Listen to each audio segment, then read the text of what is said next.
On est en direct avec Danny Cohn-Bendit depuis Bruxelles. Merci beaucoup. Danny, coprésident du groupe des écologistes au Parlement européen.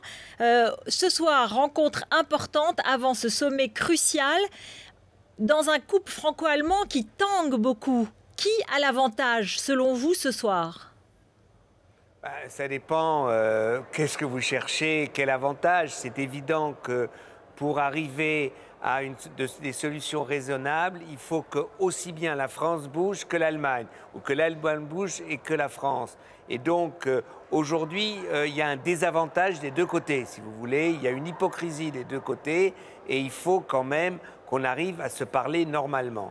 C'est-à-dire que la France, d'un côté, doit reconnaître que c'est vrai que si l'on veut arriver à des solutions en Europe, on va dans les années à venir vers une Europe plus politique, donc une Europe plus fédérale. Ça, on peut le déclarer aujourd'hui, et que d'un autre côté, l'Allemagne doit comprendre que pour arriver à régler la crise, il faut une communautarisation de la dette, il faut arriver à baisser le fardeau des taux d'intérêt de certains pays par une communautarisation. C'est-à-dire plus de solidarité d'un côté et pour l'Allemagne et plus d'intelligence politique de l'autre côté.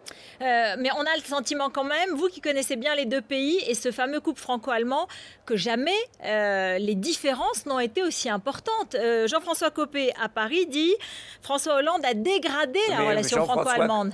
Ouais, mais non, mais il faut arrêter ces petits jeux franco-français. Hein. Jean-François Copé sait aussi très bien combien de fois Nicolas Sarkozy s'est énervé parce qu'il n'arrivait pas à faire bouger la chancelière. Il faut arrêter. La situation est trop sérieuse pour qu'on en revienne à des situations de campagne électorale où on fait porter le chapeau toujours à l'autre. Non, la situation est compliquée.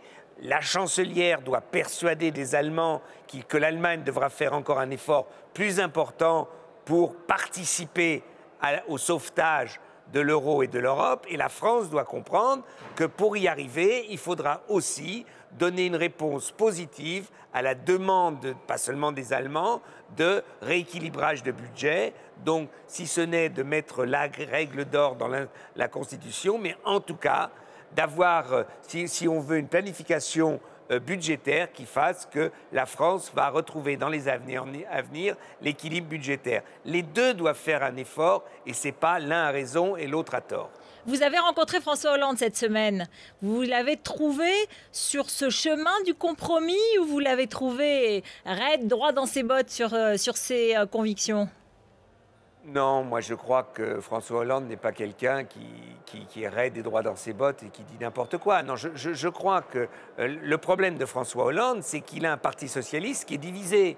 Vous avez Cazeneuve et Fabius qui en fait ne veut rien entendre de l'Europe politique, donc d'une fédéralisation de l'Europe, c'est le Parti socialiste du non. Et vous avez au gouvernement des Michel Sapin, des Moscovici, qui, donc au Parti socialiste, sont d'accord pour entrer dans ce processus de fédéralisation de l'Europe. Et c'est là où un peu François Hollande est coincé. D'un autre côté, Mme Merkel, elle, en ce moment, elle n'a pas la compréhension du moment historique.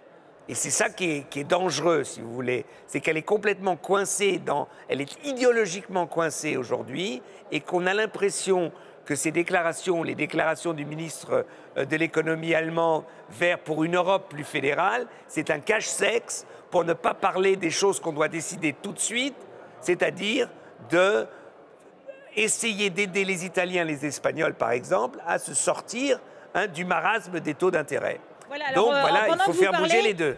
Pendant que vous parlez, Daniel Cohn-Bendit, vous le saviez, François Hollande est en train d'accueillir Angela Merkel donc sur le perron de l'Élysée. Il y a eu un petit geste assez amical, quelques sourires échangés.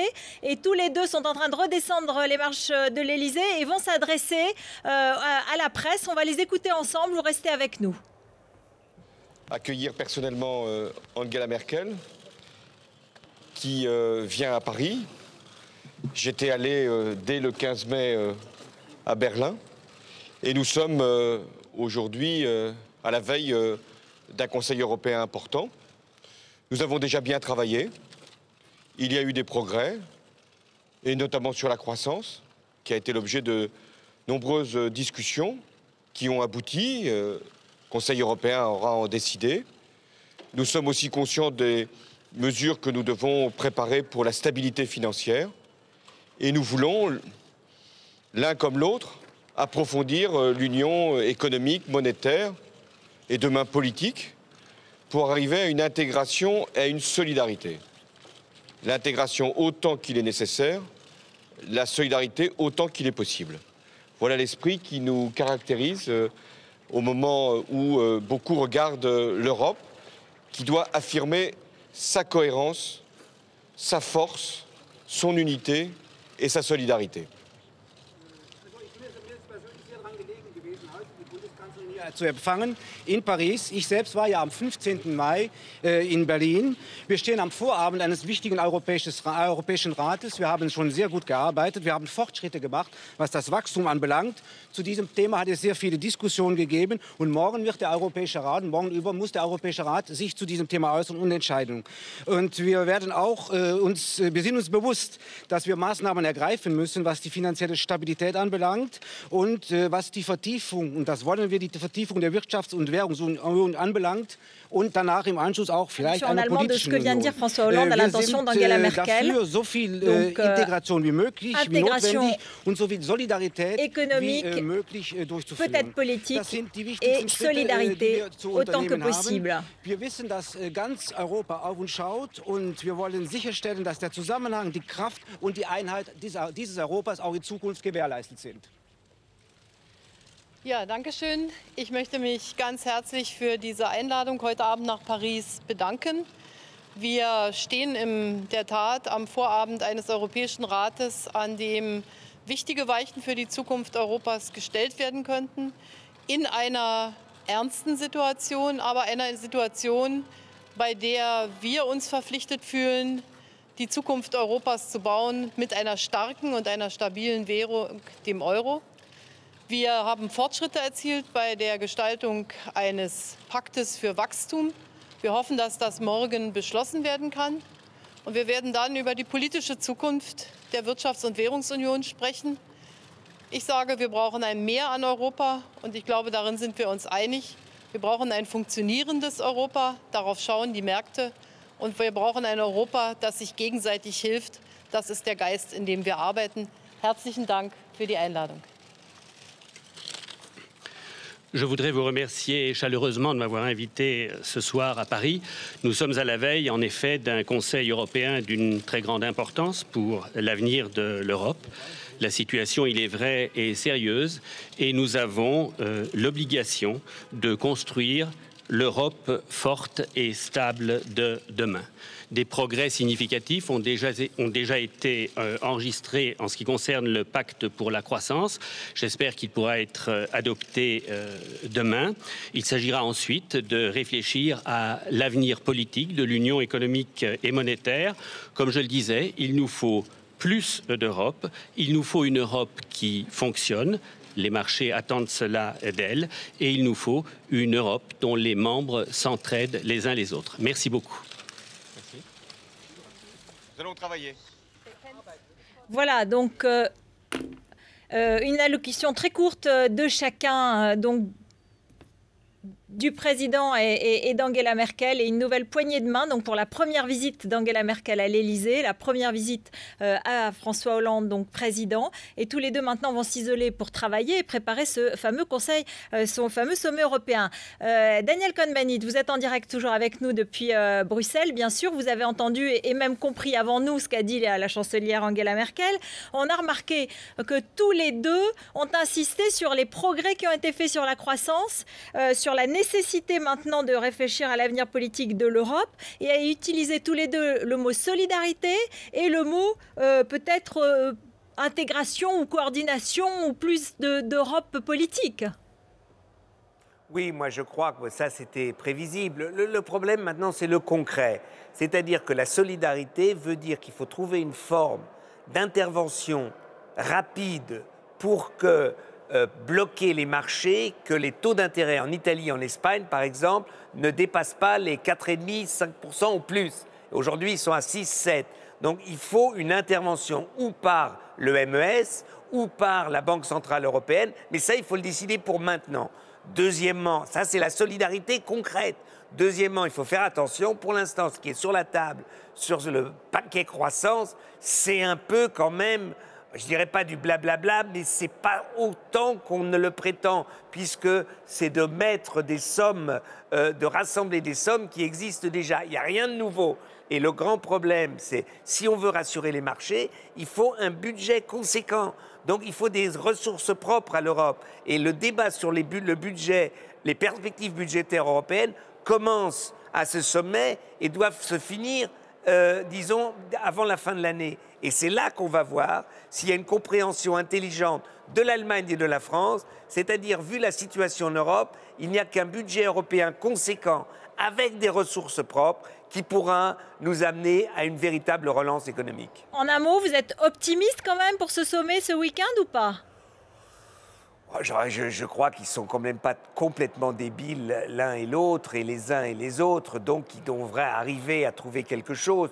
Je crois que malheureusement, ils iront pas assez loin, et que depuis 2 ans, c'est je crois le 23e sommet depuis le début de la crise, eh bien c'est toujours trop peu et trop tard. Et j'ose rêver, et je rêverai cette nuit, que ça soit un peu plus que trop peu, et donc que ce ne sera pas tout à fait trop tard. François Hollande qui veut approfondir l'union économique et monétaire et peut-être politique demain, ça c'est un effort vers le fédéralisme. Ça c'est un effort, mais il a dit peut-être, c'est là vous avez le visage d'un côté de Sapin Moscou et de l'autre côté Cazeneuve Fabius qui montait derrière, et c'est ce que doit réunir François Hollande. Et je ne parle pas des Verts qui sont aussi divisés là-dessus, où je ne veux même pas oser imaginer de quel côté pencherait le visage de Mélenchon. Donc c'est un véritable... Et d'ailleurs, des souverainistes de droite, parce que maintenant que Sarkozy n'est plus là, vous allez les entendre, ceux qui veulent se mettre d'accord avec Marine Le Pen, pour que justement la perspective d'une Europe politique nécessaire, eh bien, elle va disparaître du disque dur de la droite populaire de toute façon, mais même de la droite soi-disant démocratique. Daniel Cohn-Bendit, vous avez parlé des Verts, vous les avez beaucoup tensés ces dernières semaines, y compris en vous autocritiquant. Hier, ils se sont fait remarquer parce qu'ils n'ont pas voté pour Claude Bartolone à l'élection du président de l'Assemblée nationale. C'est une bonne manière d'exister ? Non, écoutez, ça, c'est... Il y a un véritable problème, c'est dans le fonctionnement. On nous dit qu'il y a eu un accord entre Cécile Duflot et Martine Aubry pour l'histoire des commissions. Je ne sais pas si c'est vrai, vraisemblablement c'est vrai, mais ce n'est pas comme ça qu'on doit fonctionner. J'en ai assez de ces accords au sommet des pyramides dont personne ne sait les tenants et les aboutissants.